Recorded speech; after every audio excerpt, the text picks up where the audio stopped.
ಎಲ್ರಿಗೂ ನಮಸ್ಕಾರ, good morning. Navodaya Vidyalaya ಸಮಿತಿ ಹ್ಯೂಮನ್ ರಿಸೋರ್ಸ್ ಡೆವಲಪ್ಮೆಂಟ್ ಅಂಡರ್ಲಿ ಬರ್ತಕ್ಕಂಥ ನವೋದಯ ವಿದ್ಯಾಲಯ ಸಮಿತಿಯಲ್ಲಿ ಖಾಲಿರ್ತಕ್ಕಂಥ 251 ವಿವಿಧ ಹುದ್ದೆಗಳ ನೇಮಕಾತಿ ನಡೀತಾ ಇದೆ. ಯಾರಿಗೆಲ್ಲ ಇಂಟ್ರೆಸ್ಟ್ ಇದೆ ಅವರೆಲ್ಲ ಹುದ್ದೆಗಳಿಗೆ ಅರ್ಜಿಗಳನ್ನು ಸಲ್ಲಿಸಬಹುದು. ಇದಕ್ಕೆ ಬೇಕಾಗಿರ್ತಕ್ಕಂಥ ಎಜುಕೇಶನ್ ಕ್ವಾಲಿಫಿಕೇಶನ್ ಆಗಿರ್ಬೋದು, ಎಲ್ಲ ಡೀಟೇಲ್ ನೋಡ್ಕೊಂಬರೋಣ. ಅದಕ್ಕೂ ಮುಂಚೆ ಇನ್ಮುಂದೆ ನಮ್ಮ ವಿಡಿಯೋಸ್ಗಳಲ್ಲಿ ಒಂದು ಟ್ವಿಸ್ಟ್ ಇರುತ್ತೆ. ಏನಪ್ಪಾ ಅಂದ್ರೆ, ಪ್ರತಿದಿನ ನಿಮ್ಗೊಂದು GK ಕ್ವಶನ್ ನಾನು ಕೇಳ್ತೀನಿ. ಸೊ ಅದಕ್ಕೆ ಎಷ್ಟು ಜನ ರೈಟ್ ಆನ್ಸರ್ ಮಾಡ್ತೀರಾ ಅಂತ ನೋಡೋಣ. ಸರಿಯಾಗಿ ಉತ್ತರ ನೀಡಿರ್ತಕ್ಕಂಥ ಆ 3 ಜನರ ಹೆಸರುಗಳನ್ನ ಮುಂದಿನ ವಿಡಿಯೋದಲ್ಲಿ, ಅಂದ್ರೆ ನೆಕ್ಸ್ಟ್ ವಿಡಿಯೋ ಅಪ್ಲೋಡ್ ಮಾಡ್ತೀವಲ್ಲ, ಆ ನೆಕ್ಸ್ಟ್ ವಿಡಿಯೋದಲ್ಲಿ ನಿಮ್ಮ ಹೆಸರುಗಳನ್ನ ನಾನು ಓದಿ ಹೇಳ್ತೀನಿ. ಅಂದ್ರೆ ಡಿಸ್ಪ್ಲೇನು ಕೂಡ ಆಗುತ್ತೆ, ಹೆಸರುಗಳನ್ನ ಓದಿ ಕೂಡ ಹೇಳ್ತೀನಿ. ಬನ್ನಿ ಇವತ್ತಿನ ಮೊದಲ ಪ್ರಶ್ನೆಯನ್ನ ನೋಡ್ಕೊಂಬರೋಣ. ಇಂದಿನ ಪ್ರಶ್ನೆ: who is the current union human resource development minister? ಪ್ರಸಕ್ತ ಕೇಂದ್ರ ಮಾನವ ಸಂಪನ್ಮೂಲ ಅಭಿವೃದ್ಧಿ ಸಚಿವ ಯಾರು? ನಿಮ್ಮ ಉತ್ತರ ಆದಷ್ಟು ಬೇಗ ಕಮೆಂಟ್ ಬಾಕ್ಸ್ ಅಲ್ಲಿ ತಿಳಿಸಿ. ಓಕೆ, ಪ್ರಶ್ನೆನ ನೋಡಿದ್ರಿ, ಗೊತ್ತಿರೋರೆಲ್ಲ ಆನ್ಸರ್ ಮಾಡ್ಬೋದು. ಫಸ್ಟ್ 3 ಮೆಂಬರ್ಸ್ ಯಾರಾದರೂ ಫಸ್ಟ್ 3 ಮೆಂಬರ್ಸ್ ಕಮೆಂಟ್ ಯಾರು ಮಾಡ್ತಾರಲ್ಲ ರೈಟ್ ಆನ್ಸರ್, ಅವರ ಹೆಸರುಗಳನ್ನ ನಾನು ನೆಕ್ಸ್ಟ್ ವಿಡಿಯೋದಲ್ಲಿ ಪ್ರಸಾರ ಮಾಡಿ ಹೇಳ್ತೇನೆ. ಸೊ ಇವತ್ತಿನ ಉದ್ಯೋಗ ಮಾಹಿತಿಯನ್ನ ನೋಡ್ಕೊಂಬರೋಣ, ಬನ್ನಿ. ನಮಸ್ಕಾರ ವೀಕ್ಷಕರೇ. ನವೋದಯ ವಿಶ್ವವಿದ್ಯಾಲಯದಲ್ಲಿ ಖಾಲಿ ಇರುವ ಶಿಕ್ಷಕರು ಹಾಗೂ ವಿವಿಧ ಹುದ್ದೆಗಳ ನೇಮಕಾತಿಗಾಗಿ ಅರ್ಜಿ ಕರೆಯಲಾಗಿದೆ. ಅರ್ಹ ಅಭ್ಯರ್ಥಿಗಳು ಅರ್ಜಿಗಳನ್ನು ಸಲ್ಲಿಸಬಹುದಾಗಿದೆ. ಒಟ್ಟು ಖಾಲಿ ಇರುವ ಹುದ್ದೆಗಳ ಸಂಖ್ಯೆ 251. ಹುದ್ದೆಗಳ ಹೆಸರು ಈ ರೀತಿಯಾಗಿದೆ: ಪ್ರಿನ್ಸಿಪಾಲ್ 25 ಹುದ್ದೆಗಳು, ಅಸಿಸ್ಟೆಂಟ್ ಕಮಿಷನರ್ 3 ಹುದ್ದೆಗಳು, ಅಸಿಸ್ಟೆಂಟ್ 2 ಹುದ್ದೆಗಳು, ಕಂಪ್ಯೂಟರ್ ಆಪರೇಟರ್ 3 ಹುದ್ದೆಗಳು, ಪೋಸ್ಟ್ ಗ್ರಾಜುಯೇಟ್ ಟೀಚರ್ 218 ಹುದ್ದೆಗಳು. ಮೊದಲನೇದಾಗಿ ಪ್ರಿನ್ಸಿಪಾಲ್ ಹುದ್ದೆಗಳಿಗೆ ಬೇಕಾಗಿರತಕ್ಕಂತ ವಿದ್ಯಾರ್ಹತೆಯನ್ನು ನೋಡೋಣ. ಕನಿಷ್ಠ 50 ಅಂಕಗಳೊಂದಿಗೆ ಸ್ನಾತಕೋತ್ತರ ಪದವಿ ಪಡೆದು ಜೊತೆಗೆ BEd ಮಾಡಿರುವ ಅಭ್ಯರ್ಥಿಗಳು ಈ ಹುದ್ದೆಗಳಿಗೆ ಅರ್ಜಿ ಸಲ್ಲಿಸಬಹುದು.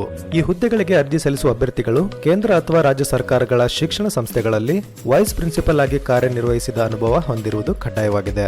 ಇನ್ನು ಅಸಿಸ್ಟೆಂಟ್ ಕಮಿಷನರ್ ಹಾಗೂ ಅಸಿಸ್ಟೆಂಟ್ ಮತ್ತು ಕಂಪ್ಯೂಟರ್ ಆಪರೇಟರ್ ಹುದ್ದೆಗಳಿಗೆ ಅರ್ಜಿ ಸಲ್ಲಿಸುವ ಅಭ್ಯರ್ಥಿಗಳು ಪದವಿ ಪೂರ್ಣಗೊಳಿಸಿರಬೇಕು ಮತ್ತು ಅಸಿಸ್ಟೆಂಟ್ ಕಮಿಷನರ್ ಹುದ್ದೆಗಳಿಗೆ ಅರ್ಜಿ ಸಲ್ಲಿಸುವ ವಿದ್ಯಾರ್ಥಿಗಳು ಫೈನಾನ್ಷಿಯಲ್ ಅಥವಾ ಅಡ್ಮಿನಿಸ್ಟ್ರೇಷನ್ ವಿಭಾಗದಲ್ಲಿ ಕನಿಷ್ಠ 8 ವರ್ಷ ಕೆಲಸ ಮಾಡಿದ ಅನುಭವ ಹೊಂದಿರಬೇಕು.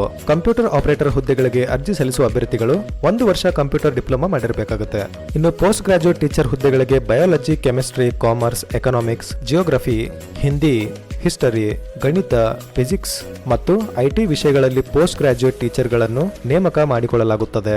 ಆಯಾ ವಿಷಯಗಳಲ್ಲಿ ಸ್ನಾತಕೋತ್ತರ ಪದವಿ ಜೊತೆಗೆ BEd ಮಾಡಿರುವ ಅಭ್ಯರ್ಥಿಗಳು ಅರ್ಜಿಗಳನ್ನು ಸಲ್ಲಿಸಬಹುದು. ವಯೋಮಿತಿ ಹೀಗಿದೆ: ಪ್ರಿನ್ಸಿಪಲ್ ಹುದ್ದೆಗೆ ಅರ್ಜಿ ಸಲ್ಲಿಸುವ ಅಭ್ಯರ್ಥಿಗಳಿಗೆ ಗರಿಷ್ಠ ವಯೋಮಿತಿ 40 ವರ್ಷಗಳು, ಅಸಿಸ್ಟೆಂಟ್ ಕಮಿಷನರ್ ಹುದ್ದೆಗಳಿಗೆ 45 ವರ್ಷಗಳು, ಅಸಿಸ್ಟೆಂಟ್ ಮತ್ತು ಕಂಪ್ಯೂಟರ್ ಆಪರೇಟರ್ ಹುದ್ದೆಗಳಿಗೆ ಗರಿಷ್ಠ ವಯೋಮಿತಿ 30 ವರ್ಷ ಹಾಗೂ ಪೋಸ್ಟ್ ಗ್ರಾಜುಯೇಟ್ ಟೀಚರ್ ಹುದ್ದೆಗಳಿಗೆ ಗರಿಷ್ಠ ವಯೋಮಿತಿ 40 ವರ್ಷ ನಿಗದಿಪಡಿಸಲಾಗಿದೆ. ಮೀಸಲಾತಿ ವ್ಯಾಪ್ತಿಯಲ್ಲಿ ಬರ್ತಕ್ಕಂಥ ಅಭ್ಯರ್ಥಿಗಳಿಗೆ ವಯೋಸಡಿಲಿಕೆ ನೀಡಲಾಗಿದೆ.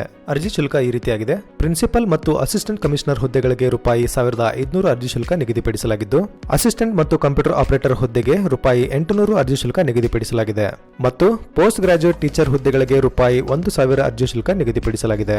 ಕರ್ನಾಟಕದ ಅಭ್ಯರ್ಥಿಗಳು ಬೆಂಗಳೂರು ಪರೀಕ್ಷಾ ಕೇಂದ್ರವನ್ನು ಆಯ್ಕೆ ಮಾಡಿಕೊಳ್ಳಬಹುದಾಗಿದೆ. ಅರ್ಜಿ ಸಲ್ಲಿಸಲು ಕೊನೆಯ ದಿನಾಂಕ ಫೆಬ್ರವರಿ 14, 2019. ಶುಲ್ಕ ಪಾವತಿಸಲು ಕೊನೆಯ ದಿನಾಂಕ ಫೆಬ್ರವರಿ 15, 2019. ಇನ್ನು ಲಿಖಿತ ಪರೀಕ್ಷೆ ಮಾರ್ಚ್ ಕೊನೆಯ ವಾರದಲ್ಲಿ ನಡೆಸಲಾಗುತ್ತದೆ. ಸ್ನೇಹಿತರೆ, ಇದಕ್ಕಿಂತಲೂ ಏನಾದರೂ ಹೆಚ್ಚಿನ ಮಾಹಿತಿ ಬೇಕಾಗಿದ್ದಲ್ಲಿ ಡಿಸ್ಕ್ರಿಪ್ಷನ್ ನಲ್ಲಿ ನೋಟಿಫಿಕೇಶನ್ ಲಿಂಕ್ ಇದೆ ಹಾಗೂ ವೆಬ್ಸೈಟ್ ವಿಳಾಸ ಕೂಡ ಇದೆ, ಚೆಕ್ ಮಾಡ್ಕೋಬಹುದು. ಹೆಚ್ಚಿನ ಮಾಹಿತಿಗಾಗಿ ವೆಬ್ಸೈಟ್ ವಿಳಾಸ ಈ ರೀತಿಯಾಗಿದೆ. ಈ ಮಾಹಿತಿ ಇಷ್ಟವಾದಲ್ಲಿ ಈ ವಿಡಿಯೋಗೊಂದು ಲೈಕ್ ಕೊಡಿ. ಹಾಗೆ ಮುಂದೆ ಬರುವ ಎಲ್ಲ ಸರ್ಕಾರಿ ಉದ್ಯೋಗದ ಸಂಪೂರ್ಣ ಮಾಹಿತಿಗಾಗಿ ಈಗಲೇ ಚಾನಲ್ಗೆ ಸಬ್ಸ್ಕ್ರೈಬ್ ಆಗಿ. ಮುಂದಿನ ಉದ್ಯೋಗ ಮಾಹಿತಿಯೊಂದಿಗೆ ನಾನು ನಿಮ್ಮನ್ನ ಮತ್ತೆ ಭೇಟಿ ಮಾಡ್ತೀನಿ. ಅಲ್ಲಿವರೆಗೂ ನಮಸ್ಕಾರ, ಶುಭ ದಿನ.